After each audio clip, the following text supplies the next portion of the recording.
In today's video, I'm going to teach you how to create a squeeze page in ClickFunnels 2.0. We'll start right from your ClickFunnels dashboard so you can follow along step by step. After you log in, look at the menu on the left-hand side and click on Funnels. This is where you'll see a list of all the funnels you've already created. If you already have a funnel with an opt-in page, you can click on that to use it as your squeeze page. If not, click on the Create Funnel button at the top. Once you do that, the page will reload and you'll see a selection of funnel templates. These templates are grouped by goals.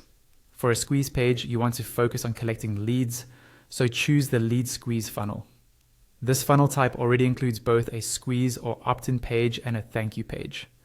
After you select it, scroll down to the bottom of the page to browse the available designs. Pick a template that matches the style and layout you want, knowing you can customize the text and images later. When your funnel is created, ClickFunnels will load the funnel editor.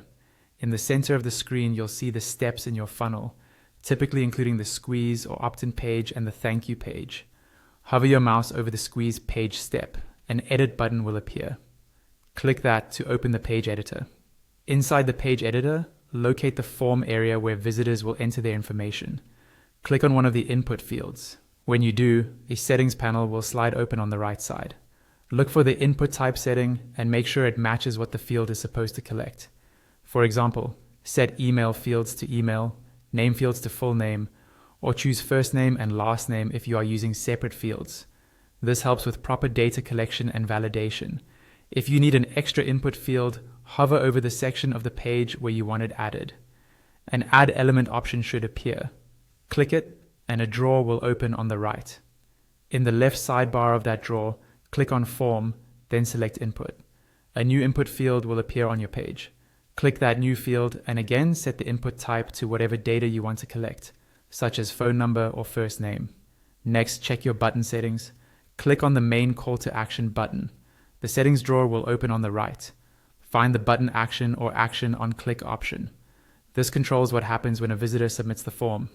Common choices are redirect to next step, which is ideal if you have a thank you page set up in your funnel, or go to, which allows you to send people to a specific URL. Select the option that fits your flow, and if you choose a URL, paste it into the field provided. Once you're happy with your inputs, button action, and layout, go to the top right corner of the editor and click Save. This ensures all of your changes are stored and your squeeze page is ready to use.